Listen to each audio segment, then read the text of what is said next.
పూర్లో విషాదం జరిగింది. డ్రైవింగ్లో కనీసం శిక్షణ పొందకుండా గ్రౌండ్లో కారు నడిపి బాలుడి మరణానికి కారణమైంది. నర్రగూడెం నివాసి శేఖర్ కొడుకు బిడ్డ మణిధర్ వర్మ ఏకవాణి నిన్న సాయంత్రం గ్రౌండ్లో ఆడుకుంటున్నారు. అదే సమయంలో నవ్య కాలనీలో నివాసం ఉంటున్న మహేశ్వరి ఆమె భర్త రవిశేఖర్తో కారులో గ్రౌండ్కు చేరుకున్నారు. గ్రౌండ్లో కారు అజాగ్రత్తగా నడపడంతో పిల్లలపైకి దూసుకెళ్లింది. ప్రమాదంలో ఏకవాణి మణిధర్ వర్మలు తీవ్రంగా గాయపడగా వారిని ఆసుపత్రికి తరలించారు. మణిధర్ వర్మ మార్గం మధ్యలోనే చనిపోయాడని డాక్టర్ చెప్పగా ఏకవాణి ఆసుపత్రిలో చికిత్స పొందుతున్నారు.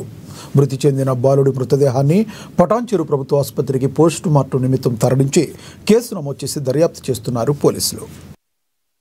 ఉన్న ఒక గ్రౌండ్లో కొంతమంది పిల్లలు వాళ్ళ పేరెంట్స్తో కలిసి ఆడుకుంటున్న టైంలో మహేశ్వరి అని చెప్పి లెర్నింగ్ లైసెన్స్ హోల్డర్ ఆవిడ, వాళ్ళ భర్త రవిశేఖర్ అని చెప్పి తను ఆవిడకి కారు నేర్పే క్రమంలో కారు అదుపు తప్పి అక్కడే ఆడుకుంటున్న మణివర్మ అండ్ ఏకవీణ అని చెప్పి ఇద్దరికి కారు యాక్సిడెంట్ చేయడం జరిగింది. దీనిలో మణివర్మ అక్కడే స్పాట్ డెత్ అయ్యాడు. ఏకవీణ హాస్పిటల్లో ట్రీట్మెంట్ తీసుకుంటుంది.